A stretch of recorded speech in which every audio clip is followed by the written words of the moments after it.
de violencia, mayores problemas de hacinamiento, porque con alta densidad de población pues va a haber, digamos, una sobresaturación del espacio urbano, y con esto nos va a traer este tipo de problemas para la vialidad también, que ya vemos que es bastante conflictiva.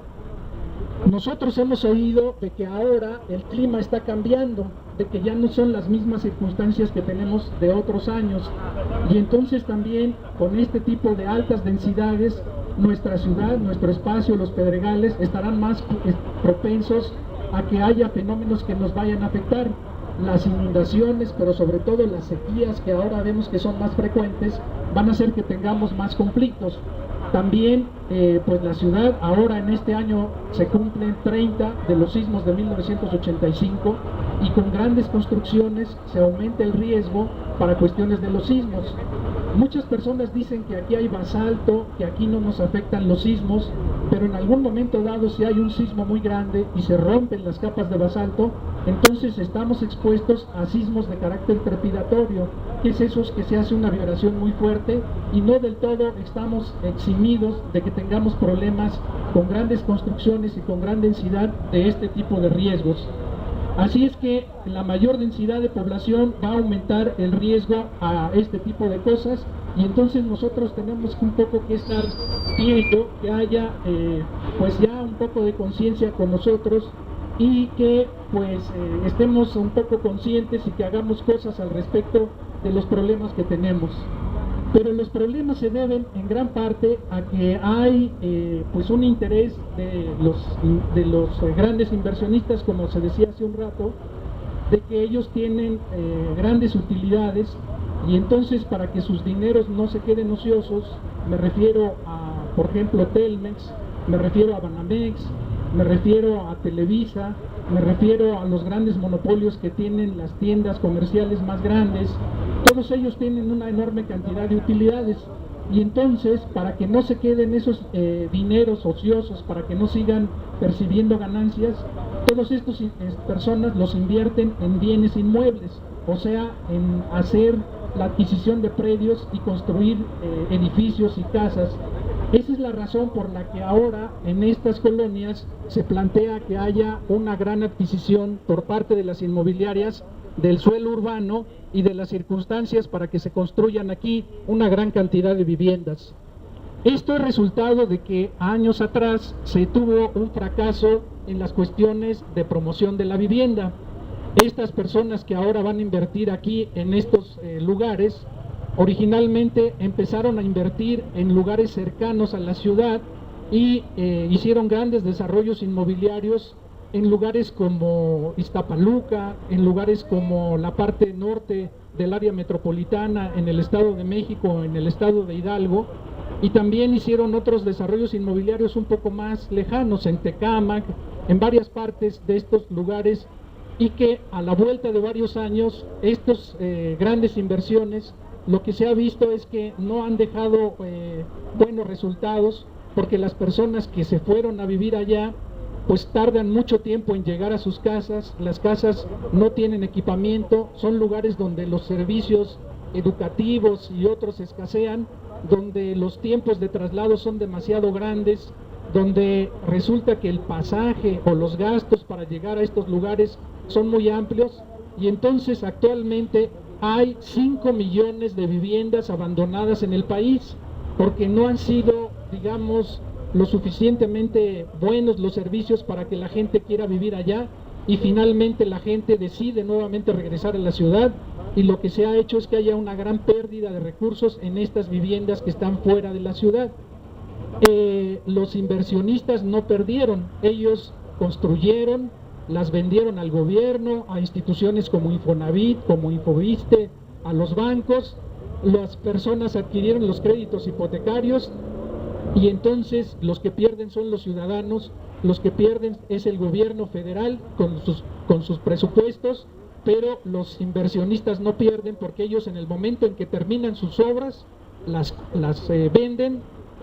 reciben el dinero, y el problema es para los que se quedan ahí. Entonces este es el resultado de que haya fracasado esa política, y ahora lo que quieren estos grandes inversionistas es venir a la ciudad y hacer una política de redensificación. ¿Qué se entiende por redensificación? Lo que quieren hacer es que la ciudad tenga más habitantes por kilómetro cuadrado que los que tiene actualmente. Ya en los Pedregales tenemos una alta densidad de población. Ya digamos aquí vemos que en cada casa a lo largo del tiempo se han ido acumulando familias. En cada lote viven 3, 4, 5 familias y entonces nuestras casas, nuestro territorio tiene una alta densidad. Pero eso no lo ven los inversionistas. Ellos lo que ven es que los predios de estas colonias tienen 300, 400 metros cuadrados, 500 metros cuadrados, y eso los llama la codicia para que tengan este tipo de terrenos y puedan construir edificios, puedan hacer expropiaciones y de esa manera puedan hacer la redensificación de la ciudad aquí en los Pedregales de Coyoacán y también en otras colonias del Distrito Federal. Entonces, la redensificación de la ciudad es una de las, digamos, consideraciones que hay para el desarrollo que se quiere hacer en estas colonias. No ven en esta política que tiene el gobierno y los empresarios inmobiliarios que ya la Ciudad de México es una de las más pobladas del mundo, que incluso aquí el Distrito Federal tiene alrededor de 5,000 o 6,000 habitantes por kilómetro cuadrado y que, por ejemplo, el Estado de México, que es el que le sigue en cuanto a densidad, tiene una cantidad mucho más inferior, apenas se alcanza los 1,000, 1,200 habitantes por kilómetro cuadrado. Así es que es un absurdo que la Ciudad de México todavía se haga una política para redensificarla más. Sin embargo, eso es lo que se pretende con estos desarrollos inmobiliarios de grandes edificios.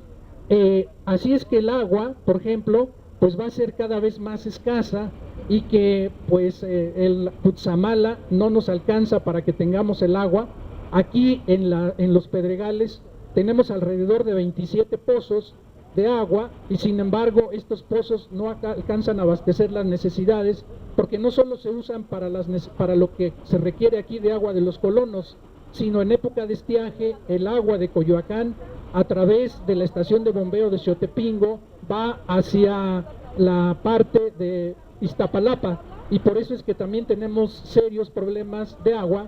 Y además, bueno, ha sido parte de algunos de los compañeros que están aquí en esta organización de vecinos, que junto con el Servicio de Aguas de la Ciudad de México, SAGMES, han hecho un recorrido por todos los pozos que están en nuestra colonia. Aquí, por ejemplo, a menos de 50 metros tenemos un pozo sobre esta misma calle que nos abastece, que está aquí. Otro está aquí enfrente de la planta de asfalto, uno más está aquí en la Panamericana, hay otros que están aquí a unas calles hacia acá de la Jusco,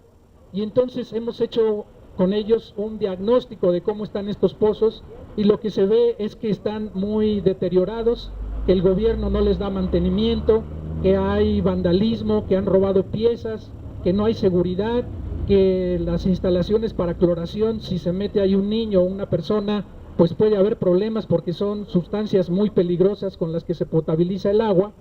Y entonces lo que vemos es que no hay, digamos, un planteamiento de parte del gobierno central para darle mantenimiento, y esa es también una de las razones por las que no tengamos agua o por las que no tenemos agua. Así es que necesitamos pues ver cómo está este problema. Y sabemos que antes de que se privaticen los servicios, se juega mucho a que esos servicios se deterioren, a que ya no funcionen, para que entonces la ciudadanía diga, ah, sí, pues que se privaticen porque pues son de mala calidad.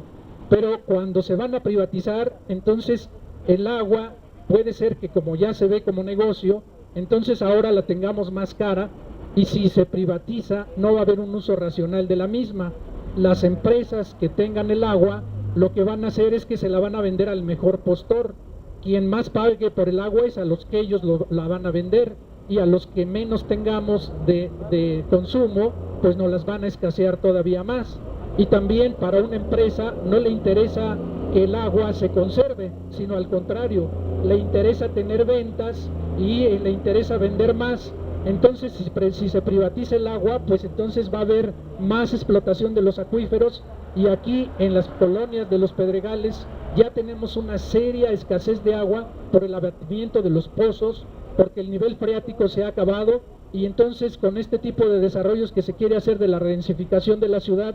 vamos a tener muchos más problemas de este tipo. al margen de que también se hacen otros acueductos, si se trae agua de otros lugares, también provocamos otros problemas en otro lado. Todos sabemos que aquí el agua la traen para la ciudad del acueducto de Cutzamala, entre otros acueductos,